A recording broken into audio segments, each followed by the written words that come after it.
Hello students, welcome to NS classes. Myself Neena Singla. Today we will start new chapter lines and angles, chapter number 6.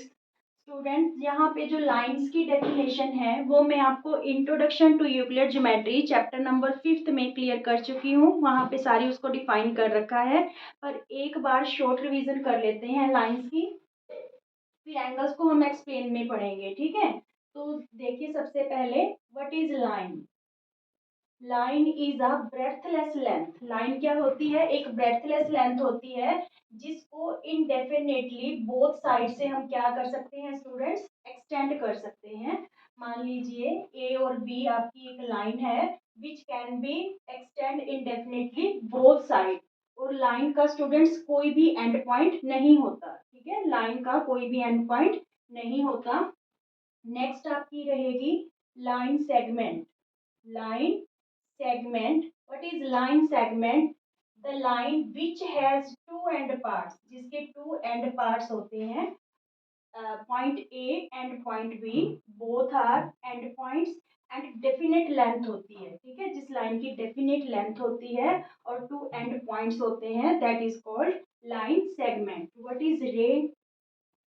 रे क्या होती है student? Which has only one and point, जिसका सिर्फ एक and point होता है और एक साइड से हम इसको कहीं तक भी एक्सटेंड कर सकते हैं। ठीक है, लाइन को स्टूडेंट्स आप इस टाइप से शो करोगे और रे को इस टाइप से। ठीक है, लाइन में दोनों साइड एरो लगेंगी और रे में वन साइड, क्योंकि इसका एक एंड पॉइंट होता है। क्लियर? नेक्स्ट है collinear. Collinear points. Collinear points क्या होते हैं स्टूडेंट्स? इफ थ्री और more points lie on the same line. अगर थ्री और मोर पॉइंट्स आपके सेम लाइन पे लाई करते हैं तो these are called collinear point. These are called collinear points. Then what is non collinear points? नॉन collinear points क्या होते हैं? नॉन कोलिनियर पॉइंट्स, नॉन को इफ थ्री और more points don't lie on the same line. अगर three या three से ज्यादा जो पॉइंट हैं सेम लाइन पे लाई नहीं करते, ए भी तो सेम लाइन पे है but C is not lie on the line, so these points are called collinear points. Clear? what are concurrent? concurrent lines। Concurrent lines करने से पहले स्टूडेंट्स आप इंटरसेक्टिंग लाइन देखो क्या होती है। Intersecting lines.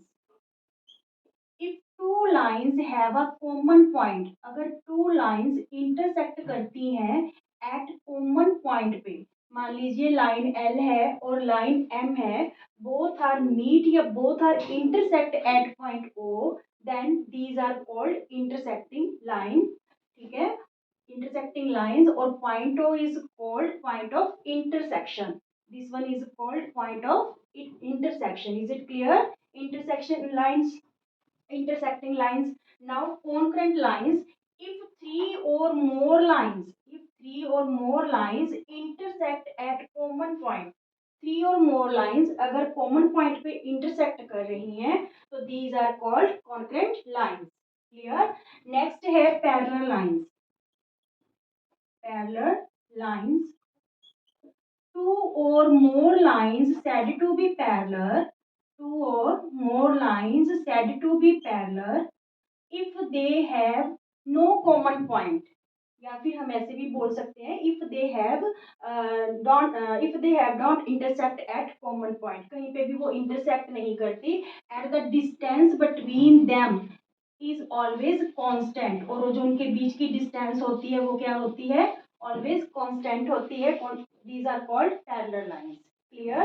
पैरेलल लाइंस में जो लाइंस है स्टूडेंट्स, इसमें सिर्फ लेंथ होती है, इसीलिए ये वन डायमेंशनल है। ठीक है, लाइन में सिर्फ लेंथ होती है इसलिए ये वन डायमेंशनल है। Is it clear?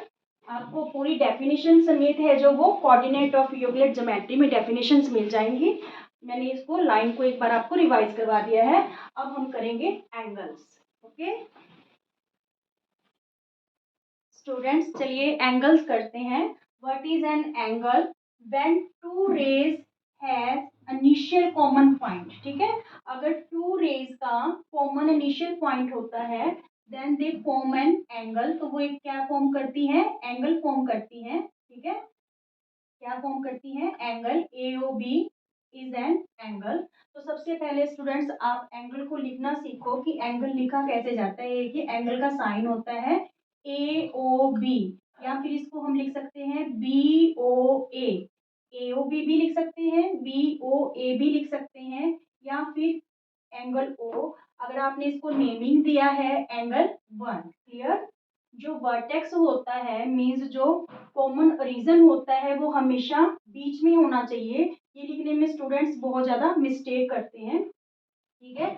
ये जो कॉमन रीजन होता है that is called vertex and these are called arms of angle, ठीक है। ये आर्म होती हैं, ठीक है। ये भी आर्म है ओ ए, और ओ बी भी क्या है, एंगल की आर्म है। इज इट क्लियर, ठीक है। Now we do types of an angle. कितनी टाइप्स होती है एंगल की वो करेंगे। सबसे पहले आप एंगल की डेफिनेशन लिख लो। What is an angle? If two rays if two rays have common initial point, common initial point, then they form an angle, then they form an angle. Is it clear? Now types of angles, types of angles. Students types of angles करते हैं। तो types of angles में सबसे पहले कौन सा angle रहेगा आपका, acute angle. Acute angle, what is acute angle? Whose measure is greater than 0 but less than 90 degree, that is called acute angle, ठीक है। whose measure is more than या greater than, more than 0 degree but less than 90 degree, that is called an acute angle, ठीक है। तो इसमें आपका 0 से लेके मीन्स 90 डिग्री के बीच में कोई भी जो एंगल है वो क्या कहलाएगा, एक्यूट एंगल। चाहे वो 15 डिग्री का हो, 30 डिग्री का हो, 45 डिग्री का हो, कोई भी एंगल, ठीक है, जो 90 डिग्री से कम है। तो इसको हम स्टूडेंट्स कैसे फॉर्म करेंगे, देखिए ये आपका मान लीजिए 60 डिग्री का एंगल है और यहाँ से 0 से बनाना स्टार्ट होते हैं हम, तो ये एंगल की एरो ऐसे शो की जाती है, ठीक है ना, एंटी क्लॉकवाइज, क्लियर। तो ये 60 डिग्री का क्या हो गया, एंगल बन गया। Angle A O B is 60 degree, is called an acute angle because its measure is less than 90 degree, ठीक है। सेकेंड है जो student angle, that is right angle. right angle, what is right angle? Whose measure is equal to 90 degree, ठीक है। whose measure is equal to 90 degree, equal to 90 degree, that is called right angle। तो right angle कैसे form करेंगे students, ये आपका क्या बन रहा है, right angle, ठीक है। ए ओ बी जो है आपका राइट एंगल है बिकॉज इसका मेजर कितना है, 90 डिग्री। थर्ड टाइप है स्टूडेंट्स जो एंगल्स की, that is obtuse angle. Obtuse angle, what are obtuse angles? Obtuse angles क्या होते हैं students, whose measure an angle is called obtuse angle whose measure is more than 90 degree but less than 180 degree, ठीक है, less than 180 degree। whose measure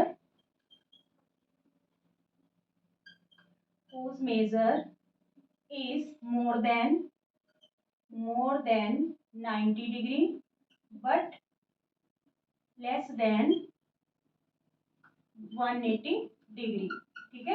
means 90 से लेके 180 degree के बीच के जितने भी एंगल्स होंगे ऑल आर ऑब्ट्यूज एंगल्स, ठीक है। तो ऑब्ट्यूज एंगल को स्टूडेंट्स हम कैसे फॉर्म करेंगे, 90, ये देखिए 90 का एंगल यहाँ पे बनता है, ठीक है। ये ऑब्ट्यूज एंगल हो गया जो 90 डिग्री से अबव जा रहा है, तो इसको हम एंटी क्लॉकवाइज ऐसे शो कर देंगे, ठीक है।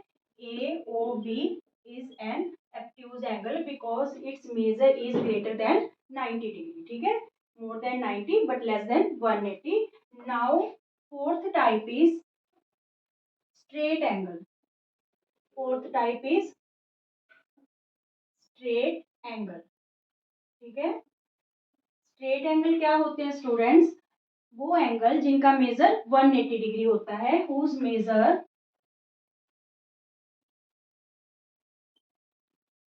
Is equal to 180 degree. जिनका मेजर क्या होता है? 180 डिग्री होता है, that are called straight angles. तो ये देखिए एंटी क्लॉकवाइज ऐसे शो करेंगे, ये आपका क्या बन गया? 180 डिग्री का एंगल बन गया। क्लियर? ठीक है। Now reflex angle. Reflex angle. What is reflex angle? Whose measure is greater than 180 but less than 360. ठीक है। Angles whose measure is more than या greater than 180 degree but less than 360 degree, ठीक है। तो वो क्या कहलाएगा? आपका रिफ्लेक्स एंगल कहलाएगा।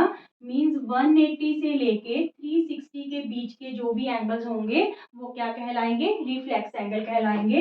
रिफ्लेक्स एंगल को बच्चों हम कैसे शो करेंगे? इस टाइप से। देखिए यहाँ 0 डिग्री से स्टार्ट हुए, एंटी क्लॉकवाइज यहाँ तक आ गए, ठीक है। तो ये देखिए ये 180 डिग्री से ज्यादा बन गया, तो इट्स मींस ये क्या हो गया? Reflex angle. ये पूरा जो एंगल है that is called reflex angle. Clear? Now complete angle. Complete angle. An angle is said to be complete if its measure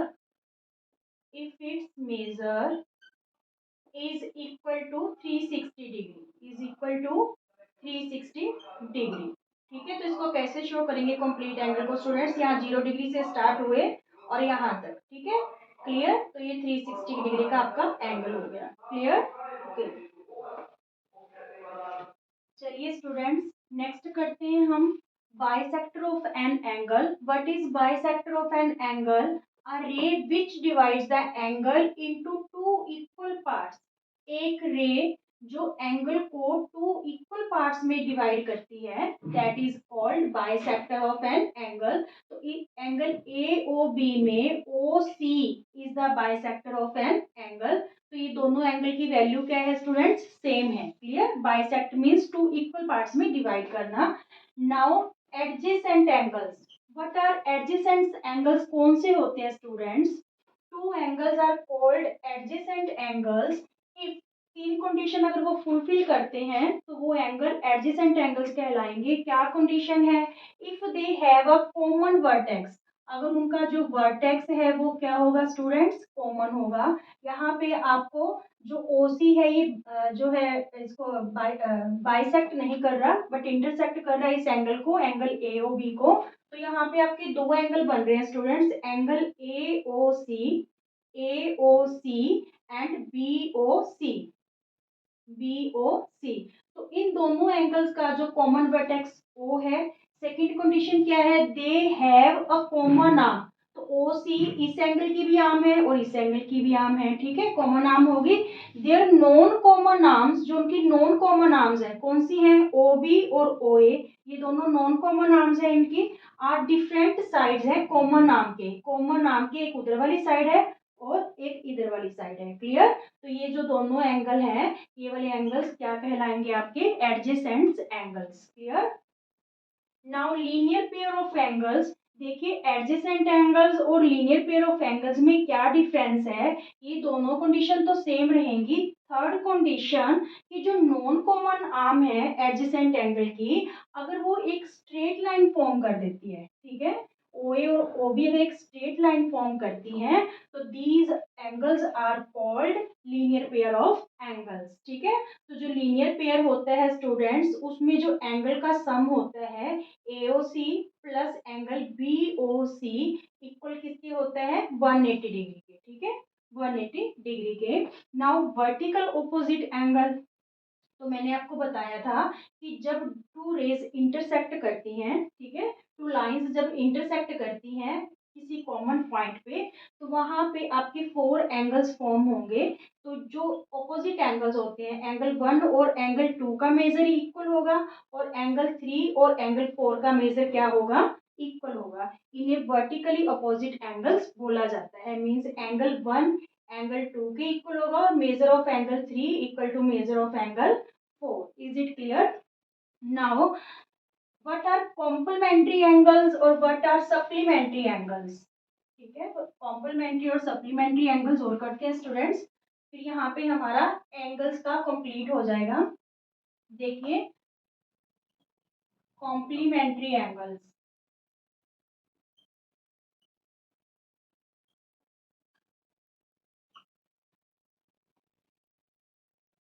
क्या होते हैं। Complementary angles two angles if their measure is equal to 90 degree, दो angle अगर उनका major 90 degree के equal है तो वो क्या कहलाएंगे आपके कॉम्प्लीमेंट्री एंगल्स कहलाएंगे।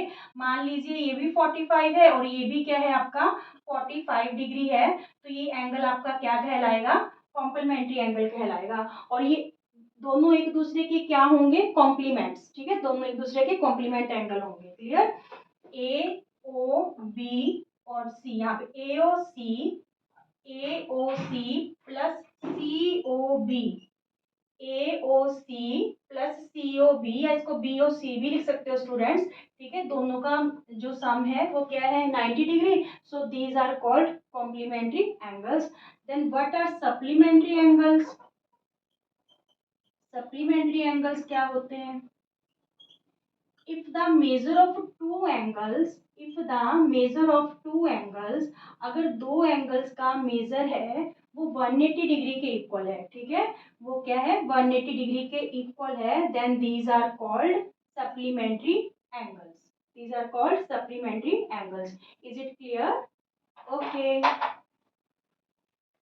Now students, when a line intersects two lines at distinct points, when a line intersect other two parallel lines at distinct point, तो यहाँ पे आपके जो है 8 एंगल्स फॉर्म होंगे स्टूडेंट्स, ठीक है तो वो एंगल्स है किसी ना किसी वे से आपस में इक्वल होते हैं। तो वो आपको करवाऊंगी कि कैसे होते हैं। देखिए जो एल लाइन है वो एम के पैरेलल है, ठीक है एल लाइन एम के क्या है पैरेलल, और जो एन लाइन है जो इन टू लाइंस को इंटरसेक्ट कर रही है एट पॉइंट पी पे एंड पॉइंट क्यू पे, that is called transversal line. That is called transversal line.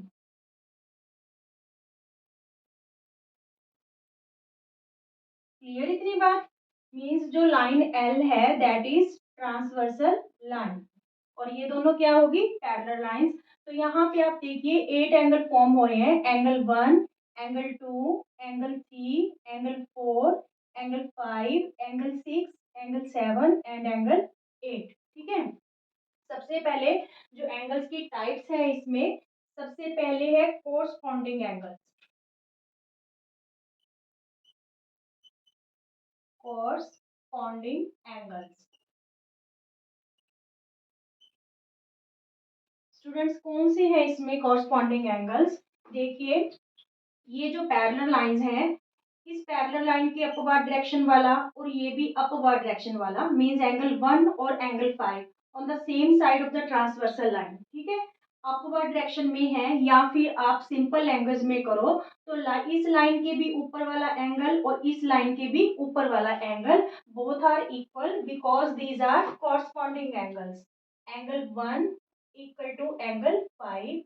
और कौन सा पेयर है कॉरस्पॉन्डिंग एंगल्स का, एंगल 2 डाउनवर्ड डायरेक्शन में है और एंगल 6 भी क्या है डाउनवर्ड डायरेक्शन में। या फिर ऐसे बोलो कि एंगल 2 भी इस लाइन के नीचे वाला एंगल और इस लाइन के भी नीचे वाला एंगल, ठीक है एंगल 2 और angle 6 both are equal because these are also corresponding angles, ठीक है 2 पेयर्स हो गए। अब इधर देखिए ये भी अपवर्ड डायरेक्शन का, ठीक है, ट्रांसवर्सल लाइन के इधर वाली साइड आ जाइए, ये भी अपवर्ड डायरेक्शन में और ये भी क्या है, अपवर्ड डायरेक्शन में, ठीक है। तो बोथ आर क्या हो गए, corresponding angles, angle 4 equal to angle 8, ठीक है। और ये एंगल 3 ये भी डाउनवर्ड डायरेक्शन में, एंगल 7 भी डाउनवर्ड डायरेक्शन में, क्लियर। तो एंगल 3 और एंगल 7 ये क्या हो गए, कॉरस्पॉन्डिंग एंगल्स, क्लियर यहाँ तक, ठीक है। तो 4 पेयर्स हैं आपके पास कॉरस्पॉन्डिंग एंगल्स के। नाउ सेकंड है अल्टरनेट एंगल्स।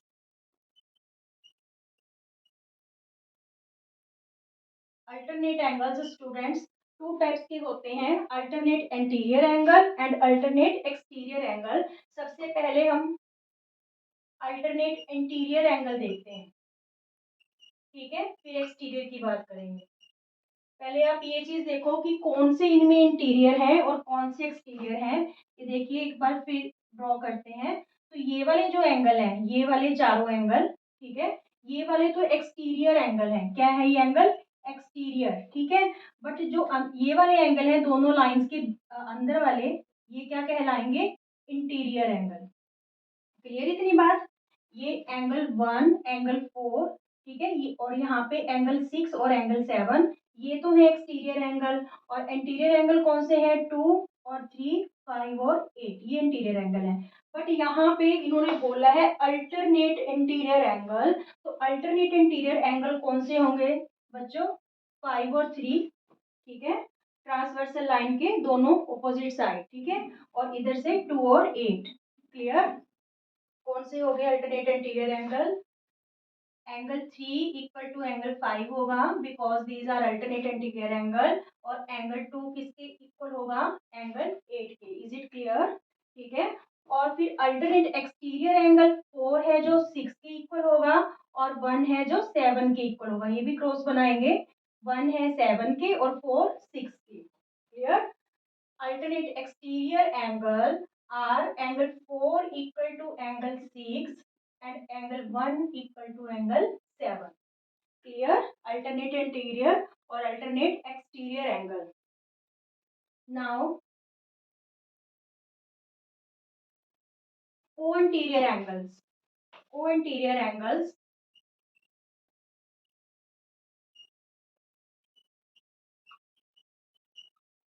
ये क्या होते हैं students, co-interior angles, angles on the same side of the transversal, transversal के जो सेम साइड एंगल्स होते हैं दैट आर कोइंटीरियर, और इनका जो सम होता है वो 180 होता है, ठीक है ना। सम क्या होता है इनका 180, 2 और 5, ठीक है। तो इधर से क्या है 3 और 8, ये दोनों पेयर क्या है, कोइंटीरियर एंगल्स के हैं, ठीक है। कोइंटीरियर एंगल क्या है, एंगल 2 प्लस एंगल 5, ठीक है, इक्वल टू 180, और angle 3 plus angle 8 equal to 180। इसको हम लिख सकते हैं angles on the same side of transversal, angles on the same side of transversal are supplementary, means इनका जो सम होता है वो क्या होता है 180, is it clear. Corresponding angles, alternate angle and co-interior angles. और ये तो आपको स्टूडेंट्स पता ही है, पहले ये चीज हो चुकी कि angle 2 plus angle 3 equal to 180, क्योंकि लीनियर पेयर बना रहे हैं, ठीक है। ऐसे ही 1 और 2 ये भी 180 है, 1 और 4, 4 और 3, 3 और 2, ये सब क्या बनाएंगे 180 जो है फॉर्म करेंगे because these are straight lines, ठीक है, क्योंकि ये स्ट्रेट लाइंस हैं। और एंगल 1 इक्वल टू एंगल 3 है बाय, ये वर्टिकली अपोजिट एंगल है, कौन से एंगल है, वर्टिकली अपोजिट एंगल्स। जब मैंने करवाया था कि when two lines intersect each other at common point then opposite angles are called vertically opposite angle, ठीक है। तो यहाँ पे देखिए 4 पेयर्स बन रहे हैं, angle 1 equal to angle 3, angle 2 equal to angle 4, ठीक है। ये वर्टिकली अपोजिट हो गई, इधर से 5 और 7, angle 5 equal to angle 7, angle 6 angle to 8, these are called vertically opposite angles. तो ये बच्चों आपका इंट्रोडक्शन लेक्चर था, इसको स्किप मत करना, ध्यान से सुनना, क्योंकि अगर ये आपको समझ आ जाता है तो फिर एक्सरसाइज करना आपके लिए मुश्किल काम नहीं होगा। Thank you.